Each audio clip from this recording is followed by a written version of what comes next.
This was the reason कि आपके ऊपर नेगेटिविटी का अटैक हुआ। तभी ना आपको समझाया जा रहा होता है कि आपको अपने आप को प्रोटेक्शन शील्ड में रखने की जरूरत है। हो आपके घर भी खुशियों का डेरा, जब जागो तभी सवेरा। आशा करती हूँ आप सभी खुश हैं, स्वस्थ हैं, मस्त हैं। चलिए पहले समझ लेते हैं नेगेटिविटी क्या होती है और किस तरीके से काम करती है। ऐसी वाइब्रेशंस जो नेगेटिव एनर्जीज द्वारा आपकी तरफ प्रोजेक्ट की गई हो, कॉल्ड नेगेटिविटी। जब तक आपका ऑरा मजबूत है, आपने अपने ऑरा को मजबूत बना रखा है, तब तक कोई नेगेटिविटी आपके ऑरा में एंटर कर ही नहीं सकती। अब समझ लेते हैं नेगेटिविटी काम कैसे करती है। आपने अक्षय कुमार की भूल भुलैया फिल्म तो देखी ही होगी। उस फिल्म में समझाया गया कि विद्या बालन के ऊपर एक नेगेटिव एनर्जी का इम्पैक्ट है और इस पिक्चर के अंदर विद्या बालन की सिचुएशन को एनालाइज करने वाला था अक्षय कुमार, जो कि एक्चुअली एक मनोवैज्ञानिक का रोल प्ले कर रहा था। इतने सारे लोगों की भीड़ में सिर्फ अक्षय कुमार के ऑब्जर्वेशन में ही आया कि something is wrong with Vidya Balan. क्योंकि वह एक मनोवैज्ञानिक था तो उसके पास इस तरीके की सिचुएशंस को हैंडल करने की कारीगरी भी थी और फिल्म के अंदर यही दिखाया गया कि अपनी कैपेबिलिटी के दम पर उसने विद्या बालन को उस नेगेटिविटी से मुक्त करा दिया। But what about you? हम और आप मनोवैज्ञानिक नहीं हैं और अभी कुछ ही टाइम हुआ कि हमें और आपको यह समझ में आने लगा कि पॉजिटिव एनर्जीज क्या होती हैं, नेगेटिव एनर्जीज क्या होती हैं और यह किस तरीके से काम कर रही होती हैं। आज की भागती दौड़ती दुनिया में बहुत ही कम तथ्य देखने को मिलेंगे कि हम यह ऑब्जर्व कर पाए कि नेगेटिव एनर्जी ने कैसे तो किसी की लाइफ में एंटर की और एंट्री के बाद वह क्या कर रही है। आज के वीडियो के जरिए मैं आपका ऐसी किन्हीं सिचुएशंस की तरफ ध्यान केंद्रित करना चाहती हूँ जो हमारी आपके रोजमर्रा की लाइफ में हो भी रही हैं, उनके साथ हम इनडायरेक्टली इंटरेक्ट भी कर रहे हैं, इन्वॉल्व भी हो रहे हैं। इन्हीं इन्वॉल्वमेंट की वजह से हमारे घर में हड़कंप भी मच जाता है और हमें यह भी नहीं पता कि यह किस वजह से हो रहा है। फॉर एन एग्जाम्पल, आप किसी फैमिली फंक्शन को अटेंड करने जा रहे हैं। आपने अपनी ड्रेस निकाली और प्रेस करने के लिए बैठे। क्योंकि अपने घर में ज्यादातर कपड़े प्रेस आपके द्वारा ही किए जाते हैं, तो आपने क्या किया हुआ है, प्रेस की जो नोब होती है ना, जो हीट को एडजस्ट करती है, प्रेस की नोब को एक ही पोजीशन पर सेट कर रखा है। फंक्शन वाले दिन आप उस सिलेक्टेड ड्रेस को प्रेस करने बैठे। प्रेस इतनी ज्यादा हीट कर गई कि आपकी ड्रेस जल गई। आपकी ड्रेस के जलते ही सबसे पहले आपका ध्यान प्रेस के नोब की सेटिंग पर ही गया। यू वर शॉक टू सी कि उस नोब को छेड़ा गया था। वह नोब उस पोजीशन पर था ही नहीं जिस पोजीशन पर आपके द्वारा आमतौर पर प्रेस को सेट करके रख दिया जाता था। अब क्या होता है, आपके घर में सवाल जवाब का वातावरण शुरू होता है कि यह काम किसने किया। फैमिली में जितने भी मेंबर्स थे सबने मना कर दिया कि हमें नहीं पता इसके बारे में। But you are quite sure कि प्रेस की नोब को छेड़ा गया है, तभी उसकी सेटिंग डिस्टर्ब हुई थी।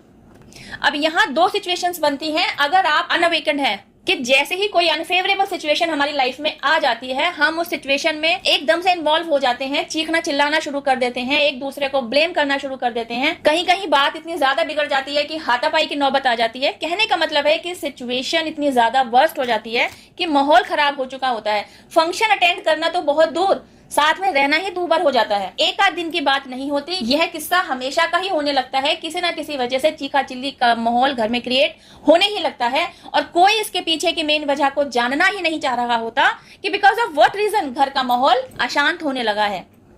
अब इसी सिचुएशन को एक दूसरे पर्सपेक्टिव से देखने की कोशिश करते हैं। यह सारे सिनेरियोज जिस घर में हुए, उस घर में एक बंदा स्पिरिचुअली अवेकन था। वह अवेकनिंग प्रोसेस जर्नी से गो थ्रू हो चुका था। यह वो शख्स था जिसे एनर्जीज का सारा खेल समझ में आ चुका था। सिचुएशन के साथ जरा अपने आप को रिलेट कीजिएगा कि अगर आप वे शख्स हैं जो इस समय स्पिरिचुअली अवेकन्ड हैं, तो आप इस सिचुएशन के साथ किस तरीके से डील कर रहे होंगे। That was the only dress you have at that time जो आपको पार्टी पर पहनकर जानी थी। बिना आयरन के उसको पहना नहीं जा सकता था। Then what did you do?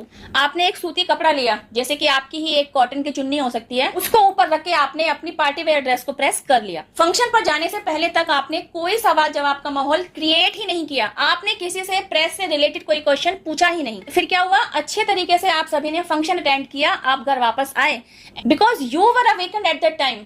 तो हुआ क्या? आपकी समझदारी की वजह से एक तो आप सभी उस फैमिली फंक्शन को खुशी खुशी अटेंड कर पाए, दूसरा आपकी ही बुद्धिमत्ता की वजह से आपने अपने घर के माहौल को डिस्टर्ब नहीं होने दिया और ना ही अपना खुद का दिमाग खराब किया। बिकॉज ऑफ अवेकनिंग आप यह समझ पा रहे थे कि कहीं ना कहीं इस काम को बिगाड़ने की कोशिश की गई थी। You were the only person जिसने सिचुएशन के पीछे छिपी बिग पिक्चर को एनालाइज कर लिया था, जिसके पीछे का सबब था कि आपकी प्रेस जल जाए, आपका मूड ऑफ हो जाए, घर के लोगों के बीच का वातावरण डिस्टर्ब हो जाए और आप उस फैमिली फंक्शन को ना तो जा पाए, चले गए तो एंजॉय ना कर पाए। लेकिन आपकी अवेकनिंग की वजह से ऐसा कुछ भी नहीं हुआ और आपने सब कुछ पॉजिटिवली हैंडल कर लिया। गाइज, यही है पॉजिटिविटी अवेकन्ड होने की। जब आप अवेकन्ड हो जाते हैं तो आपके इर्द गिर्द जो भी माहौल बना हुआ होता है या सडनली बन रहा होता है, उस माहौल के पीछे की बिग पिक्चर को पहले ही भांप लेते हैं और आप कोई ना कोई इनिशिएटिव ले लेते हैं जो उस सिचुएशन को बिगड़ने से रोक लेता है। चैनल पर आए हुए मुझे तकरीबन 3 साल हो चुके हैं। किसी को अवेकनिंग प्रोसेस में कब डाला जाता है, कैसे डाला जाता है, ड्यूरिंग दैट पीरियड डिवाइन द्वारा, यूनिवर्स द्वारा, एंजल्स द्वारा, इवन उसके एंसेस्टर्स द्वारा उसे किस तरीके से संभाला जाता है, उसे किस तरीके से उस जर्नी पर प्रोटेक्ट किया जाता है, सपोर्ट किया जाता है, जर्नी से रिलेटेड किस तरीके से हेल्प भेजी जाती है, उसे किस तरीके से जर्नी पर आगे बढ़ने के लिए पुश किया जाता रहता है। ड्यूरिंग अवेकनिंग प्रोसेस यूनिवर्स के साथ उसका रिश्ता किस तरीके से मजबूत बनता है, किस तरीके से एंजेलिक नंबर्स उसके सामने दिखाए जाते रहते हैं, किस तरीके से वह एंजेलिक नंबर्स के प्रति सचेत होना सीखता है, उनमें दिए गए मैसेजेस को रिसीव करता है और उनके अकॉर्डिंगली एक्शन लेना शुरू करता है, यूनिवर्स के साथ फ्लो में बहने लगता है। अवेकनिंग जर्नी से पहले आप सिचुएशंस को किस तरीके से एनालाइज करते थे और अवेकन्ड होने के बाद सिचुएशंस को एनालाइज करने का आपका पर्सपेक्टिव कैसे बदल जाता है, आपका थॉट प्रोसेस अवेकनिंग जर्नी से पहले कैसा था और अवेकन्ड होने के बाद आपके थॉट प्रोसेस में क्या चेंजेस आते हैं, और भी बहुत कुछ अपनी वीडियोस के जरिए मैंने इस चैनल पर आपके साथ शेयर किया है और अभी भी यह सब कुछ कंटिन्यू है। इस जर्नी पर चलते हुए मुझे जो भी एक्सपीरियंसेस गेन हुए उन सबको वीडियोस के जरिए मैं आप सबके साथ शेयर करती ही रहती हूँ। जिन बारीकियों को अनुभवों के तौर पर मैंने ऑब्जर्व कर लिया होता है उन्हें वीडियोस के रूप में मैं आप तक पहुंचा देती हूं ताकि आप भी इन सिचुएशंस को देखें, समझें और अपने साथ घट रही हर सिचुएशन के साथ रिलेट करें, अपने साथ चल रही सिचुएशंस को हायर पर्सपेक्टिव से देखना सीखें और सिचुएशंस के साथ डील करना सीखें। आप स्ट्रॉन्ग कैसे बने, अपने अंदर स्ट्रेंथ कैसे पैदा की जाए, इवन आपकी अवेकनिंग जर्नी में आपको हेल्प करने से रिलेटेड सारे टॉपिक्स से रिलेटेड वीडियोस आपको इस चैनल पर मिल जाएंगे। कमेंट बॉक्स में लिखकर बताइए मेरे साथ इस जर्नी पर कौन कौन चल रहा है और मेरे द्वारा दिए गए मैसेजेस किस किस के साथ रिलेट कर रहे हैं, ताकि मुझे यह पता चल सके कि मेरी सोल फैमिली में मेरे भाई बहन शामिल है, बच्चे शामिल हैं, उनके साथ क्या स्थितियां पेश आ रही हैं और उन्हें उन सिचुएशंस के साथ डील करने में मैं किस तरीके से उनकी हेल्प कर सकती हूँ। यह वीडियो मेरे किन व्यूवर्स के साथ रिलेट कर रहा है मुझे कमेंट बॉक्स में लिखकर जरूर बताएं। अब मैं आपसे मिलती हूँ मेरी नेक्स्ट वीडियो में। टिल देन हैव पेशेंस, रब ख्याल, जय माता दी, टेक केयर, बाय।